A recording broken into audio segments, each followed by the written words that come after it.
بسم اللہ الرحمن الرحیم۔ السلام علیکم۔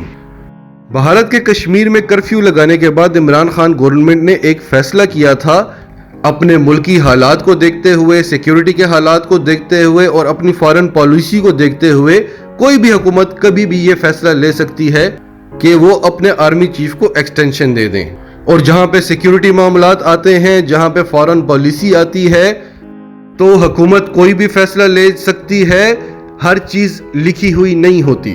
لیکن پاکستان میں اس معاملے کو کافی اٹھایا گیا تاکہ اپوزیشن کو مضبوط کیا جا سکے، اپوزیشن اس معاملے پر بارگین کر سکے۔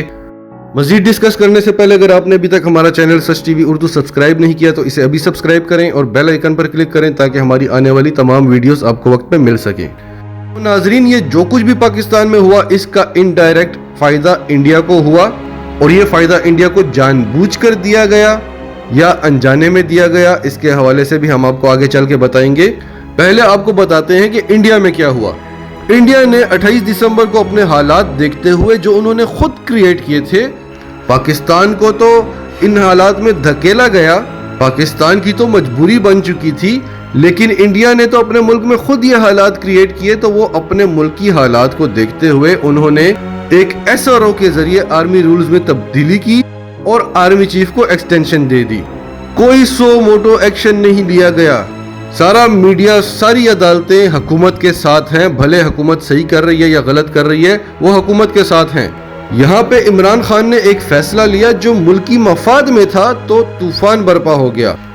دوسری طرف چور، لٹیرے، ڈاکو ملک کو لوٹ کر ضمانتیں لے کر بھاگتے رہے، وہاں پہ بھی کوئی سو موٹو ایکشن نہیں لیا گیا۔ 2 بجے ضمانت کی درخواست دائر ہوئی اور 5 بجے فیصلہ بھی آ گیا۔ اب جب حکومت پاکستان پارلیمنٹ ایکٹ کے ذریعے سادہ اکثریت سے یہ قانون بنانا چاہ رہی ہے تو اپوزیشن پریشان ہے، میڈیا بول رہی ہے، کیونکہ اگر ایسا ہو گیا تو ان کا تو مقصد ہی پورا نہیں ہوگا جس کے لیے انہوں نے یہ سب ڈرامہ کیا تھا۔ تو جب ساری دنیا اپنے آرمی چیف کو ایکسٹینشن دے سکتی ہے جس کا ذکر آئین میں نہیں ہے، تو پاکستان اس طرح کے حالات میں کیوں نہیں دے سکتا؟ اور اب ہم آپ کو ایک مختصر سا بتاتے ہیں کہ اس ملک میں کتنے غدار بیٹھے ہوئے ہیں جو کتنی خوبصورتی سے اس ملک کی جڑیں کاٹ رہے ہیں، اس کی عوام کو لوٹ رہے ہیں، اور وہی عوام ان کی سپورٹ بھی بن رہی ہے۔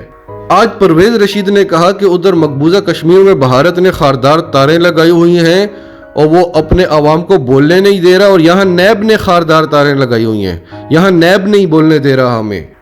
اب اس چیز میں بھارت کو انوالو کرنے کی کیا ضرورت تھی؟ اب اس کلپ کو بھارتی میڈیا کس طرح سے اٹھائے گا، کس طرح انٹرنیشنل لیول پر اس کو لے کر جائے گا کہ دیکھیں پاکستانی تو خود مان رہے ہیں کہ وہاں پر کیا کچھ ہو رہا ہے۔ اسی طرح مولانا فضل الرحمان نے بھی کہا تھا کہ بھارت نے کشمیر کا اسپیشل سٹیٹس ختم کیا ہے، تو آپ نے بھی تو فاٹا کا اسپیشل سٹیٹس ختم کر دیا ہے، تو بھائی آپ کو کیوں اتنی تکلیف ہو رہی ہے؟ وہاں کے حالات اور یہاں کے حالات کو آپ سمجھ نہیں رہے؟ فاٹا کے عوام تو یہ چاہتے تھے کہ ان کا اسپیشل سٹیٹس ختم ہو، اور آپ کو کیوں اتنی تکلیف ہو رہی ہے؟ آپ بھارت کے ترجمان ہیں۔ اب حامد میر صاحب کو دیکھ لیں، ایک کلپ بتاتے ہیں کہ وہاں پر وہ انڈین پولیس آفیسر وہاں کی عوام کو کہہ رہا ہے کہ اگر اتنی تکلیف ہے تو پاکستان چلے جاؤ، اور کلپ دکھانے کے بعد کہتے ہیں کہ پاکستان میں بھی تو یہ ہوتا ہے، پاکستانی پولیس بھی تو پاکستانیوں کو کہتی ہے کہ اگر اتنی تکلیف ہے تو بھارت چلے جاؤ، حالانکہ پاکستان کا بچہ جانتا ہے کہ یہاں پر ایسا کبھی بھی نہیں ہوا۔ تو حامد میر صاحب، آپ نے ایسا کیوں بولا؟ کیونکہ ان سب کو لفافے ملتے ہیں۔ نواز شریف کو دیکھ لیں، پاکستانی فوج کے خلاف انہوں نے آرٹیکلز لکھے ہیں، بیانات دیے ہیں، بھارتی جاسوس آ کر ان سے ملتے رہے ہیں، زرداری نے بھی یہی سب کچھ کیا ہے۔ اب یہ پاکستان کو اٹھنے نہیں دے رہے، عمران خان کو کام نہیں کرنے دے رہے، جگہ جگہ رکاوٹیں کریٹ کر رہے ہیں، انڈیا کے ساتھ ملے ہوئے ہیں۔ پاکستان کی عوام کو سب سمجھنا چاہیے، کیونکہ عوام کے بغیر یہ لوگ کچھ بھی نہیں ہیں۔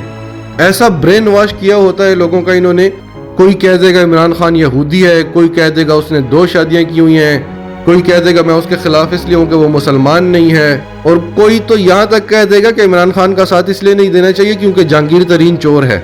تو پاکستان میں یہ پارٹیوں والا کنسپٹ، یہ کلچر ختم ہونا چاہیے۔ کوئی نون لیگ نہیں ہے، کوئی پیپلز پارٹی نہیں ہے، کوئی PTI نہیں ہے، صرف اور صرف پاکستان ہے۔ تو جو پاکستان کے لیے اٹھتا ہے، جو پاکستان کے لیے لڑتا ہے، اس کا ساتھ دیں، کیونکہ وہ آپ کے لیے لڑ رہا ہے۔ اور جو پاکستان کے خلاف کام کر رہا ہے وہ ہمارا دشمن ہے، بھلے وہ ہماری پارٹی کا لیڈر ہو، بھلے وہ ہماری فیملی سے کیوں نہ ہو۔ آپ سب کا اس بارے میں کیا کہنا ہے؟ کمنٹس میں اپنی رائے کا اظہار ضرور کریں، اور اگر آپ ہمارے چینل پر نئے ہیں تو ابھی سچ ٹی وی اردو کو سبسکرائب کر کے سچ ٹی وی اردو فیملی کا حصہ بنیں، اور ہماری ویڈیو کو لائک اور شیئر کر کے زیادہ سے زیادہ لوگوں تک پہنچائیں۔